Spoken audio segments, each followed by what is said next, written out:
It's not your fault if you're slow at sim racing. It could be your setup. We're going to save you time in this video and make you faster purely with setup. I'm here with Sam, professional karter, knows a lot about ergonomics. And we've set him up here in a, well, I mean, can you tell now whether this is a good setup or a bad setup? Because if you can't tell, this video is going to be perfect for you. I want to start, Sam, with, in fact, you let me know how you're feeling in terms of setup. In terms of setup, my feet are far too close to me. The steering wheel is far too low and it's not comfortable. I probably wouldn't be able to do more than a couple of minutes. So we want to think about the inputs you're going to have for the car sim racing. One of your inputs is going to be turning the wheel. You want that to be free and you want to have good control over it. You don't want to be losing control at a certain part of the rotation.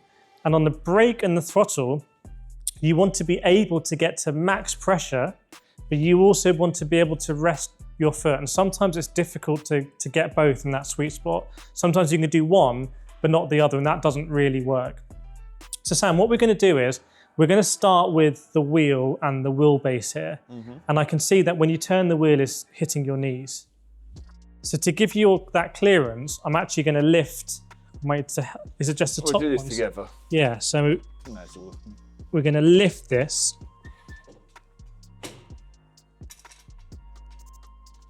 So if you have an aluminium extrusion rig, you can do that. If you're on a desk setup, you might be able to lower your chair a little bit, or you might be able to angle your wheel a little bit higher. On this rig as well, we have quite a lot of margin to angle the wheel higher. Do you want to turn the wheel again? So right now I've got clearance. Okay. Still very close to it, but that feels a lot nicer on the steering wheel. Yeah. Now my issue would be the pedals. Yeah, so just on the rotation, when you go on the throttle, for example, your leg is actually going to go further down.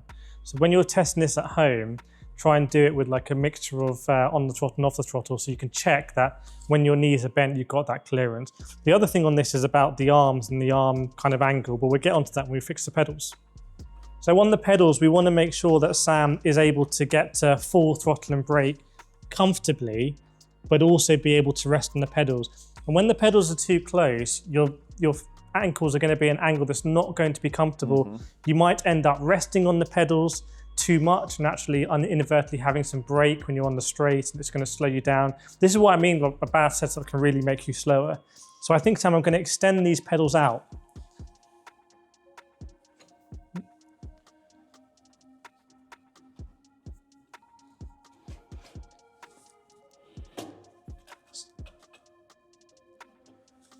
So let's have a look round about here. These are Acertech Invicta hydraulic pedals, so you really need to be having good. That looks a lot better already. Feels a lot better. Yeah. I can see that the pedals have a heel rest that we could also try and angle a little bit more. So there's on the pedals, there's many different things you can do. You can move them closer or further back. You can do that on any rig. You can do it on carpet in terms of where you sit, on a place you challenge, extend them on a rig like this. You can also angle the pedal plates normally. So the pedal plates you'll be able to angle. You can also move the pedal plates around. Yeah. So if you want to go left to right, and you can also angle the pedal plate itself or the pedal tray. So you can really get that nice position. You want to be able to brake quite firmly. Yeah. So if we go back and have a look at Sam, how's it looking now? It's feeling a lot better. I mean, what do you think? I think it's definitely clearance for my legs now. So I think Sam will definitely be faster with this setup. I'm having a look at Sam's legs and arms, because what you normally want is you want the same angle with your legs as with where your arm is bent. And we're pretty close there. We are. You also don't want the wheel too far away. Now, I suspect if we were going to spend more time doing the setup, we might bring the wheel closer and maybe have to go a little bit higher to do that, or angle it so that the wheel can be really in this zone where Sam's doing a 2-hour endurance race. He's going to have that power all the way through. And we're pretty lucky that it's fallen how it is. But for me, myself personally, I would aim to have my pedals the width distance apart from each other, the same as my hips. Yeah. So it's more comfortable, because sometimes, obviously, if you're driving a normal 3-pedal car, your feet are not in, how's the best way? Not lined up very nicely. Yeah. Whereas if you've only got 2 pedals, in line with your hips is way more efficient and less tiring for the longer races. Yeah, if you buy a pedal set that has a throttle, a brake and a clutch, but you're not going to use the clutch, you can think about actually just taking the clutch off and spacing it out. That's completely fine. It won't take you very long at all to put it back if you need to. It's actually more of a karting style, I think, normally to have the pedals quite wide. And we're both karters, so I think we both quite like that. It's really the feel on the brake is super important, and having that power push through. If you push a little bit on the brake, you can kind of see where the power comes through into the bucket seat, and the bucket seat is holding Sam in. And that's going to give him great control when he's getting on the brake at a high kind of pressure on that low, or the hydraulics here. So that's pretty important. I would say a lot of people underestimate what you can do with the angle of the wheelbase. And a lot of bases these days actually come on a clamp that will enable you to angle it, so you can have it a little bit up. And sometimes you look at GT cars and the wheel's quite very angled. high up, aren't Yeah. Again, that gives you that sort of like really close angle here where you've got really good control over your muscles. And also, which people probably don't think about, if you're driving GT cars or Formula cars, very different seating positions. Yeah. Should we actually give you so this is a D-shaped wheel, and we can give Sam a Formula wheel that the YouTube plaque is resting on. So big thanks to everyone who's subscribed. Appreciate it. This is now an Acertech Formula wheel. And the interesting thing here is you might be doing lock more where your hands have to be on.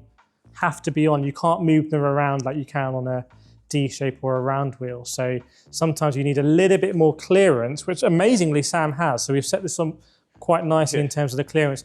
If you're doing that, crossing your hands, and you're hitting your knee when you're off the brake, imagine what's happening at, say, the hairpin at Monaco when you're doing that left-hander. You're going to be off the brake, your knee's going to be high, and you're going to hit yourself, and it's going to interrupt that smooth sensation of steering. The other thing where it becomes a problem that we all hope won't happen, but does happen, if you go off and you need to do a sort of 3-point turn or kind of steer very slowly to avoid the barrier, if you're hitting your knees there, you're going to be in a panic and a fluster anyway, and it's just going to make things more difficult. So when you've got that clear rotation, if you're watching this video now and actually your setup means you don't have clear rotation, let us know in the comments, because you're going to save a lot of time by doing that. I don't know if you have any more thoughts, Sam, on the setup here. On setup wise, for me personally, I know we've moved this out. I would probably still move the pedals a little bit towards me, but that is all preference, and it's not something you'll nail first time. You won't ever get that right. It might take you a couple of weeks, like doing a few races, but oh, that's a bit wrong, moving it back. And see if it's better or worse. It's not a 5-minute job. I do that a lot with moving the pedal plate. I move the pedal plate so where my foot rests on it, it's a slightly different area. And even different pedals are different for that, like a load cell pedal, a hydraulic, or an active pedal. I might want to come at it in a different way. So you can all do all those finer adjustments. But we really hope that you found this helpful. Let us know in the comments if you did. And yeah, this is how to set up your sim rig.